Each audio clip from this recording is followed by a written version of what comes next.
Yeah. Boyo ndio to kwea no chokola we ponje ngam. Sujo to angefi mbolo ya tinti ngamos. So I could see her, shinda shashishia, I could see her. Okweke otonda mine meke ndenga. Ametine kwa monange. Boli batina monange ga. Opo yo kwa shuna. Yeah. Isha shuna. Yeah. Yo tade ngongodi. Musha where the fuck are you? Yeah. Oh, hapo iko wali pepe hapanga. What do you mean where the fuck are you? Mgengo wa monange di moto wa what do you mean where the fuck are you? Yo kwa lutana tangu. Shikendi ulo mvelonga otai. Where were you? Who were you sleeping with? Were you doing some what this prostitute here? Kubatala nation bajala u bila ne vedinga. Yeah. Opega me I'm here. Undege moto andi di tourist dango engava lak. Ame no. Uningashkan. Hi lovers, hi guys, Hilma Daniel here. Guys, we need to talk. We need to talk. I was sleeping, but then I was like, I have to wake up and record. And this time around, guys, I'm bringing you gossips. So, just a few days ago, not a few days, I don't know whether it's a week or 2 weeks back, I came across Hella's video. It's a video where she is in a way expressing like violence. You know, she had a relationship with Musha that was very toxic, where they used to get physical, and now in that whole relationship she was just talking about if people are coming out to talk about their experiences, they must be allowed to, don't make fun of them, and of which in a way Musha made a comment down there. And she was like, commenting, I think in a way she commented something down, he commented something down there. And some people came for him, a lot of people made some funny comments on that video down there, and in a way Hella seemed to be she seemed to be entertaining this type of weird comments, on Musha. Now, just today, I minding my own business, I came across an interview of Musha. I'm gonna put it down here. Just part of it, I'm gonna put it down here on TikTok. And so I was like, please just bear with me. I'll just put the phone here. I'm sleeping in the sitting room because I have a flu thing happening. Everybody in this house have a flu thing happening except for the little baby. All of us have some flu things happening, and I just don't feel like infecting somebody with my flu and being infected in a way, though we are all sick. So yeah. So what I'm saying is that now I woke up today and I'm seeing an interview of Mushe, and Mushe is trying to tell the side of a story on the relationship that they were all toxic, and they all picked up fights. It's like in a relationship they could fight about whatever. They could fight about a cup, like why did you leave the cup here, or why did you leave the cup here, and out of a blue they send this a fight, or a lot of insecurities, which were caused probably by him cheating. Looks like he have admitted that he had relationships here and there. So he admitted that Kajuvu, so he was just a young boy, in his world maybe, and a lot of people, were throwing themselves on him because he was an artist, and now listening to Musha's side of the story, I picked up something. Which is that between two people, when you find out that, okay, before I even give my comment on why I'm making this video, I want to continue, because just now I'm now listening to Hella. I just listened to Hella part 2 and part 3 of her response on Musha's interview. She was like, no, we were even just talking to each other the other day. Now she have a different approach. She's not angry, she's now happy and blushy, and all giving us vibes of hope that they're going to get back together. At least that's what I could see. Okay, they're giving us hope that there's love between these two, because now I'm like, okay, the way this Hella is now responding to Mushe, and putting out the songs that Musha sang about her, she's not angry. and she's not really telling us what happened, and she's not really admitting to what happened. She's just giving us a little bit of a pinch of a salt on she's just telling us, it's like she's just in a way telling us that no nigga loved me, he sang about me in the songs, and and I think she seemed to be in a good spirit. Sorry guys, she seems to be in a very, very good spirit, Now, this is why I made this video. It's not to give you guys tea completely, but it's what I'm learning out of this whole thing, is to say that sometimes it's very important when it comes to couples to listen to both sides of the story. And when I am looking at these people, I think back then they met, they loved each other. They all seem to admit they loved each other. Musha admitted, I loved her, we loved each other, but we just couldn't seem to work this thing out because we're fighting. We fight a lot, and after 2 hours or so we are back at each other again. It's like we're fighting, but we can't seem to let go of each other, and what I picked up is that they seem to meet at the wrong time. There are moments, or there are people in life where you are meeting, but you are not ready for each other. It's like the time is not right. You are not matured for each other. You are not well equipped for each other. You didn't learn as much in life. You are just kids. And then you fell in love and the time is wrong. Such happens that sometimes you just meet and it's wrong timing.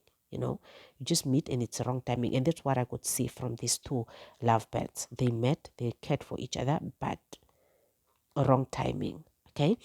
Another thing also that I picked up is that it's very important to listen to both sides of a story when it comes to relationships, stories. Don't listen to one couple. Hella, in her story, when she was telling us about this abuse thing, I thought the whole time Mushe was just beating up Hella when Hella was innocent. But when I listen to Mushe perfectly well, I'm hearing of incidents where he can be just down relaxing in a car, and then she comes asking, what are you doing here? Are you sleeping around with these prostitutes down here, or what's happening? And then next thing, she's clapping Mushe. And then now Mushe is asking, what are you doing? And then Mushe pushes her back, and next thing, people are throwing, whatever it is at one another. But that is now an incident that he explained, but Hella did not deny it. She did not deny it, nor accept it. So we want to assume it's true, because me as a lady, if you accuse me of something, then I'm gonna say you're accusing me. Okay, but in all honesty, I think it's also fair enough when we listen to both sides of the story, because sometimes we might hate the person and say you are violent, but sometimes the person that is claiming to be a victim is the one that starts nonsense at some time. Because he also said that if most of the time when we go to the police to report the incidents, they don't lock me in, because after listening to our stories, they really pick up that Hella is the one that starts problems. But would it have been the other way around? Chances are very high I would be locked up and sleep in jail because I violated a woman. Sometimes I'm just defending myself. Opeke will report, then the person will take what to die or clapping you. Then sometimes you need to, defend yourself. But in a way, when I listened to Hella, she did not come forth to say, no, that is not the truth. Here he accused me. He's the one that starts beating me. We were just told that he beats me up, But how? In what manner? What really transpired? How do you guys come about to clap one another? We never listened to that side of the story. So one thing that I've picked up about relationships, guys, it's very important for you to listen to two sides of the story. I realized that this thing of running around with one side, there's always two sides to the coin, and it takes two to tango. It doesn't take one person to just there are people that are probably violent, but sometimes it takes really two to tango. This is when it comes to us as women also to say, are we having toxic behaviors that might lead to our men violating us? Maybe that we need to self review and leave them and come down to earth? Do we have some toxic behaviors, or do we have some things that we do that leads these men to get violent with us? And also another thing that I want to talk to men about is that when you are in a relationship with a woman, ne, when a woman loves you, and when she truly, truly loves you, I'm not talking about these relationships where a person does not love you. I'm talking about somebody that truly loves you. You can make that person go crazy with your behaviors. More especially behaviors of a person telling you to stop doing specific things, but you're not doing them. Cheating on your partner is something that can psychologically damage your partner, and your partner might look like she's going crazy out there, but she just loves you and she cannot stand you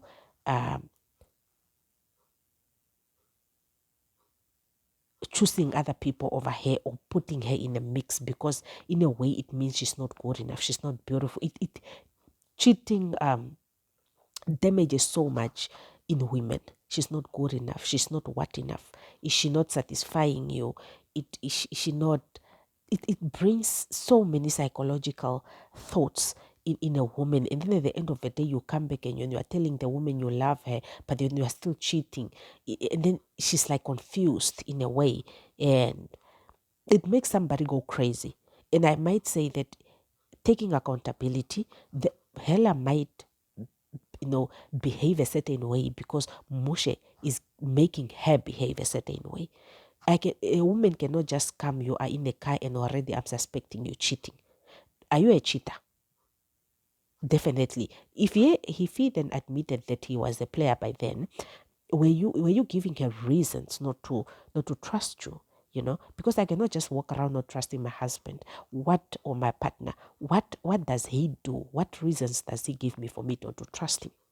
Because I cannot just out of a blue start not trusting you. There is something that you should do to contribute to me not trusting you. I'm sorry, guys.